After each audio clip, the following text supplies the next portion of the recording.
Subscribe now and press the bell icon. Never miss an update. नमस्कार दोस्तों, स्वागत है आपका आपके अपने YouTube चैनल में। और मैं आज आपके लिए लेकर आया हूं अनदर इम्पॉर्टेंट टॉपिक्स। आज हम डिस्कस करेंगे NCERT फिजिक्स के इम्पॉर्टेंट क्वेश्चन, क्योंकि काफ़ी डिमांड आ रही थी कि NCERT केमिस्ट्री जिस तरह से आप पढ़ा रहे हैं, जिसका लिंक हमने डिस्क्रिप्शन में दिया हुआ है, अगर आपने उसको सब्सक्राइब नहीं किया है तो आप उसको जाकर भी ज़रूर सब्सक्राइब कीजिए। तो वही पैटर्न अब हम फिजिक्स के लिए भी लाएंगे।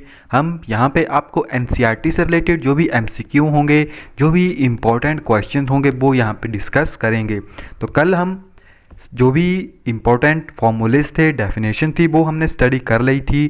तो आज आपको जो हम क्वेश्चन करवाएंगे वो सारे के सारे उन्हीं फॉर्मूला से रिलेटेड है। अगर आपने वो वीडियो नहीं देखी है तो आप उसको जाकर ज़रूर देखिए, ताकि आप उन फॉर्मूलेस को यूज़ कर सकें, क्योंकि यहाँ पर हम जल्दी जल्दी बताएंगे, क्योंकि क्वेश्चन काफ़ी लेंथी हैं। एग्ज़ाम में भी इसी तरह से क्वेश्चन पूछे जाते हैं, मगर अगर आपको फार्मूला याद होगा तो आप उसको ईजी यानी 1 मिनट के अंदर कर लेंगे। तो आइए इस वीडियो को शुरू करते हैं।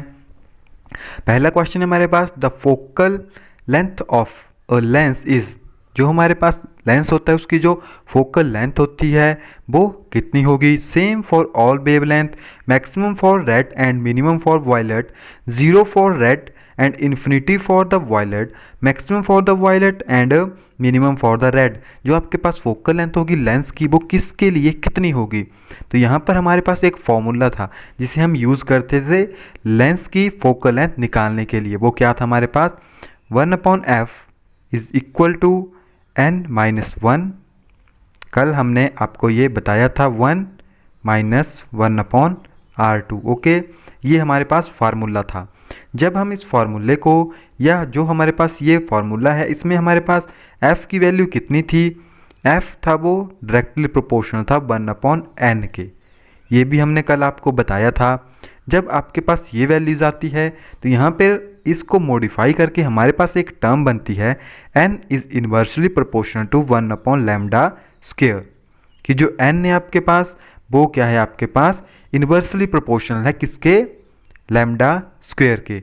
जब n जो है आपके पास इन्वर्सली प्रोपोर्शनल है, जब आप उसको वैल्यू फार्मूले को देखोगे तो हमारे पास फार्मूला क्या था, 1/f is equal to n-1, 1/f is equal to n-1, 1/r1 - 1/r2 formula था हमारे पास।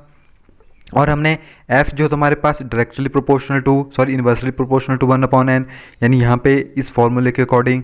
और यहाँ पे जो n था हमारे पास वो लैम्डा यानी वेवलेंथ के इन्वर्सली प्रोपोर्शनल था। तो जब हमने इसको सॉल्व किया तो हमारे पास यहाँ पे जो फाइनल टर्म बनती है f is directly proportional to λ²। तो आपकी जो फोकल लेंथ है वो डायरेक्टली प्रोपोर्शनल है वेवलेंथ के। अगर आपके पास जितनी उसकी फोकल लेंथ होगी उससे डबल जो है, या उसका स्क्वायर जो है, वो उसकी वेवलेंथ आपके पास होगी। तो यहाँ पर जो भी आपके पास ऑप्शन है, यहाँ पे आपका वेवलेंथ दी गई है, मैक्सिमम होगी कि ज़्यादा होगी, कम होगी। तो यहाँ पर आपके पास कौन सा ऑप्शन राइट होगा, they are maximum for red. आपको पता है रेड कलर जो है वो काफ़ी दूर से दिख जाता है, तो उसकी वेवलेंथ जो है सबसे ज़्यादा है और उसकी फ्रिक्वेंसी जो है कम है। मगर जो आपके वॉयलेट कलर है उसकी फ्रिक्वेंसी ज़्यादा है मगर उसकी वेवलेंथ कम है। यहाँ पर आपके पास कोई भी क्वेश्चन पूछा जा सकता है, तो आप इसको याद रखिए। जो आपके पास फोकल लेंथ होगी लेंस की वो डायरेक्टली प्रोपोर्शनल होगी λ² के।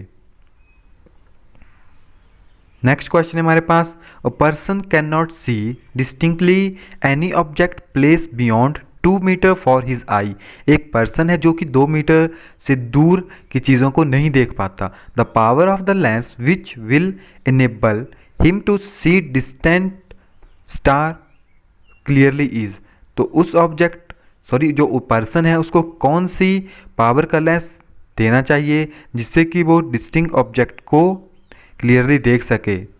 फॉर एग्जांपल स्टार्स, कि वो स्टार्स को भी इजी से देख सके। तो हमें पावर निकालनी पड़ेगी। तो यहाँ पर आपके पास जो फाइनल इमेज है वो कितनी है, यानी जो पर्सन है उसे लास्ट का जो चीज़ देखनी है वो क्या है, वो एक स्टार, यानी जो फाइनल है आपके पास वो है इन्फिनिटी तक।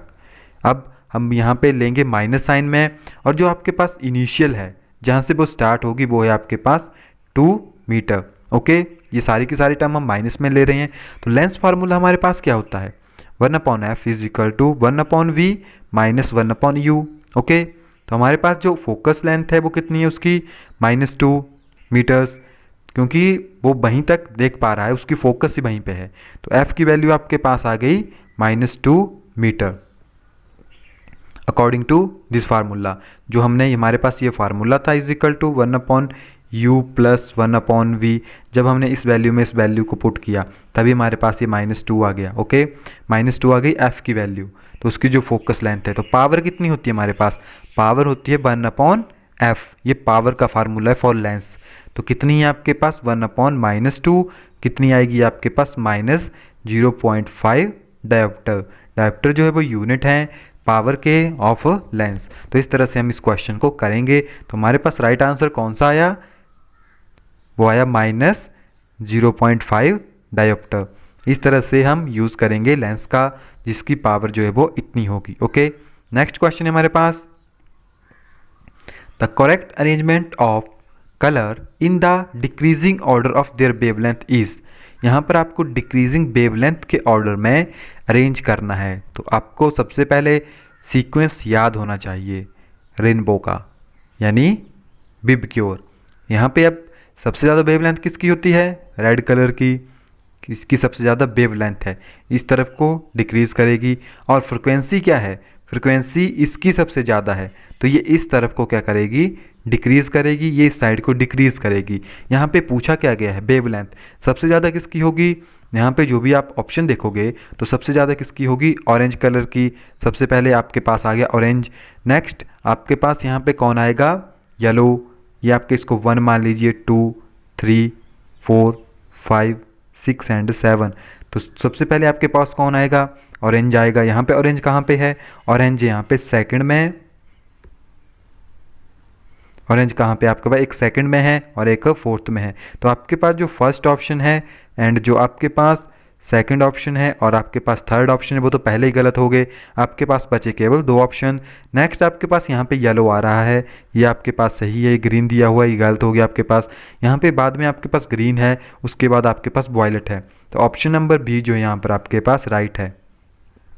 इस तरह से आप वेवलेंथ और फ्रिक्वेंसी को याद रख सकते हैं। नेक्स्ट क्वेश्चन है हमारे पास, the magnification power of the object of a compound microscope is 5।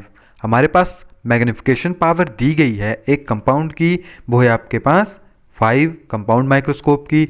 If the magnification power of a microscope is 30 then magnifying power of eyepiece will be. अगर मैग्निफिकेशन पावर जो है microscope की 30 होगी तो उसकी जो मैग्नीफाइंग पावर है वो कितनी होगी। तो यहाँ पर आपको मैग्नीफाइंग पावर दी गई थी, यहाँ पर आपसे पूछा गया है, तो आप यहाँ पे यूज़ करोगे m is equal to magnifying power and eyepiece. Okay, object and eyepiece. तो ऑब्जेक्ट की यहाँ पे लिखोगे और यहाँ पे लिखोगे, और पावर जो है आपके पास गिवन है, तो कितनी है आपके पास, तो ये टर्म हमारे पास बनेगी m e is equal to m/m0। Okay, अब पावर कितनी है हमारे पास, पावर है हमारे पास 30, मैग्निफिकेशन पावर कितनी है 30, और जो ऑब्जेक्ट है उसकी कितनी है हमारे पास 5। तो यहाँ पे कैंसिल हो जाएगा, हमारे पास आंसर आएगा 6। तो 6 जो है इसका आपके पास यहाँ पे राइट आंसर है। नेक्स्ट क्वेश्चन है हमारे पास, ये जो क्वेश्चन यहाँ पर आपके पास है ये NCERT बुक का क्वेश्चन है। ओके, और इसी तरह से क्वेश्चन पूछे जाते हैं। इसमें आपके पास 3-4 क्वेश्चन जो है कलेक्ट किए गए हैं, हो सकता है आपसे यहाँ से कोई एक क्वेश्चन पूछा जाए। तो क्वेश्चन है आपके पास, a needle 1.5 centimetre is placed at a distance of 20 centimetre for the concave mirror.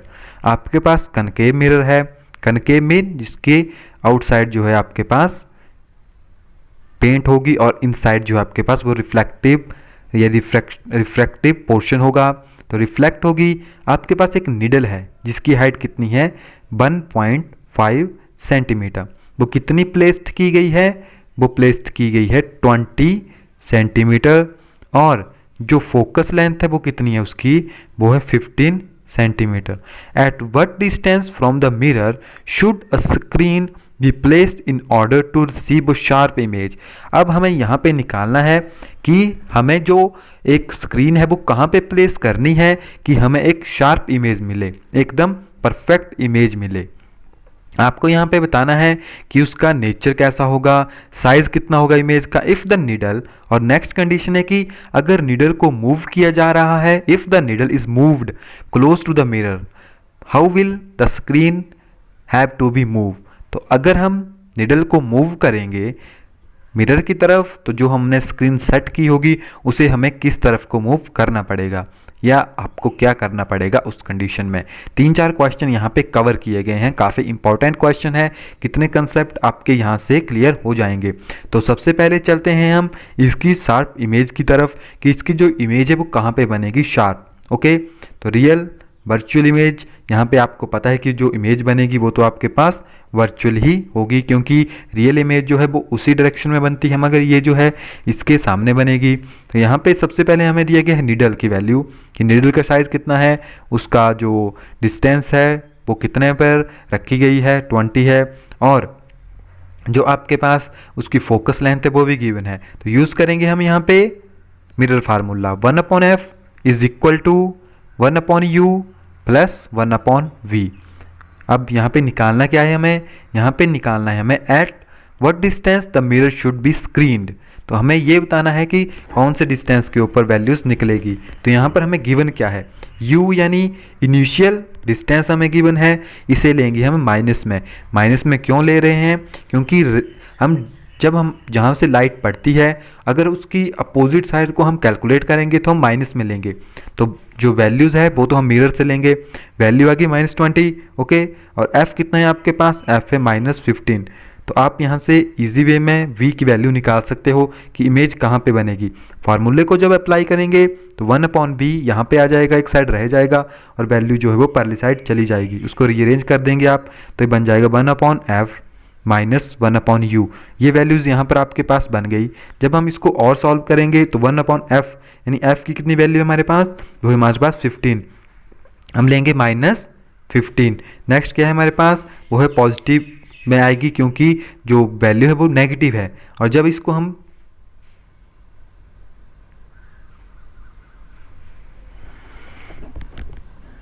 तो वो वैल्यू आएगी हमारे पास 1/-15 प्लस 1/20, और जब हम इसको सॉल्व करेंगे तो ये हमारे पास बन जाएगा 1/-60। ओके, और जो v की वैल्यू आपके पास आएगी वो आएगी -60 सेंटीमीटर।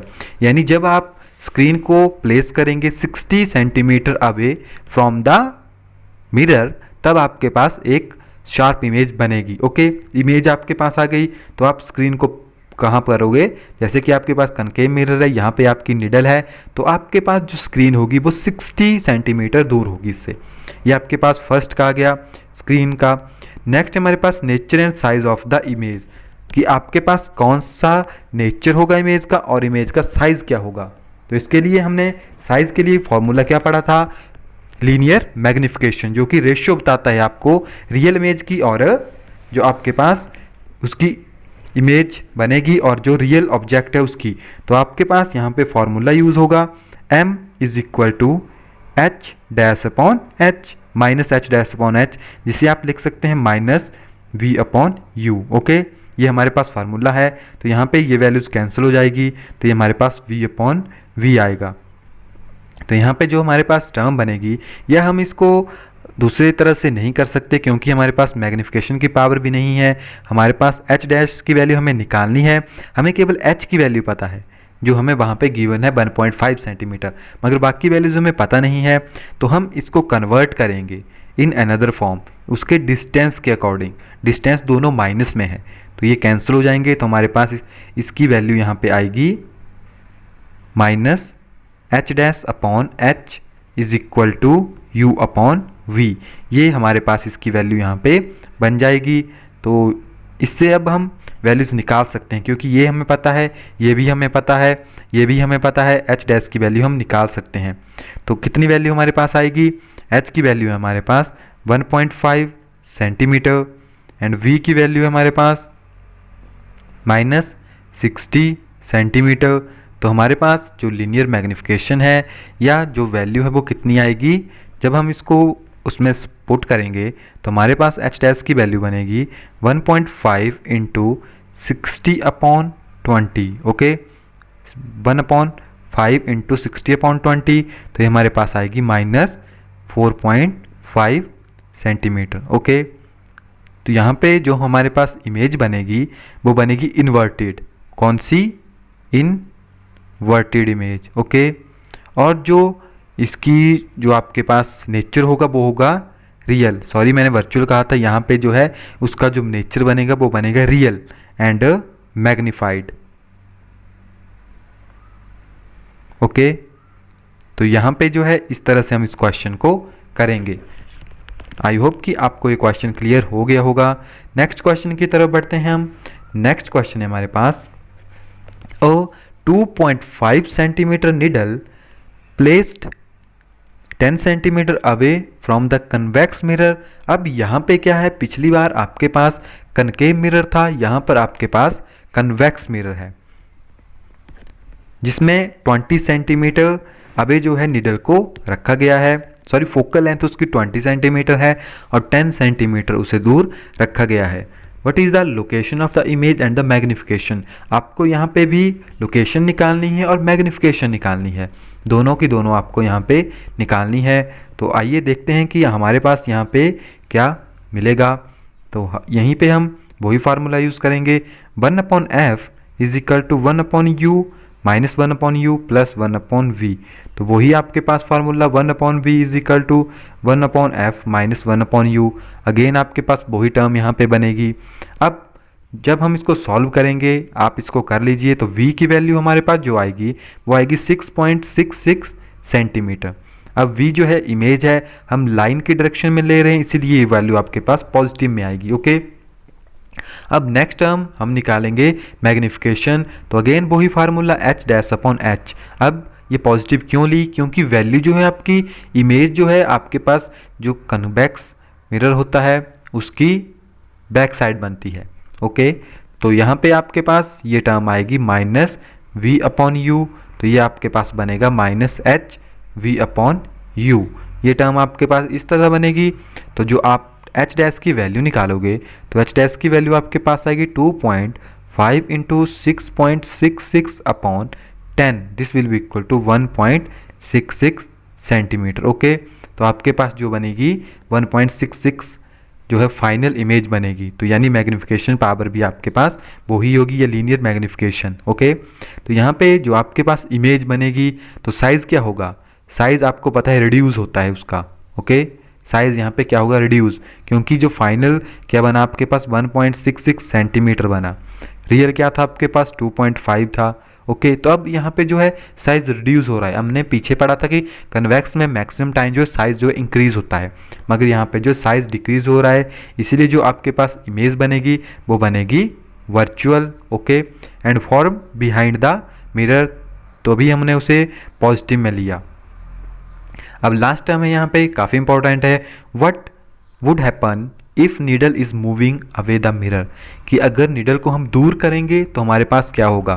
तो इसका जो आंसर बनेगा as the needle is moving away from the mirror, कि अगर जो नीडल है वो मूव हुई या दूर गई मिरर से, the image move towards the focus, तो जो इमेज होगी आपके पास वो फोकल लेंथ की तरफ मूव करना शुरू करेगी and get smaller and smaller in size, यानी अगर आप इसको दूर करोगे तो जो आपके पास फाइनल इमेज बनेगी वो इसके क्लोज आना शुरू होगी फोकस लेंथ के, और उसका साइज जो है रिड्यूस करेगा।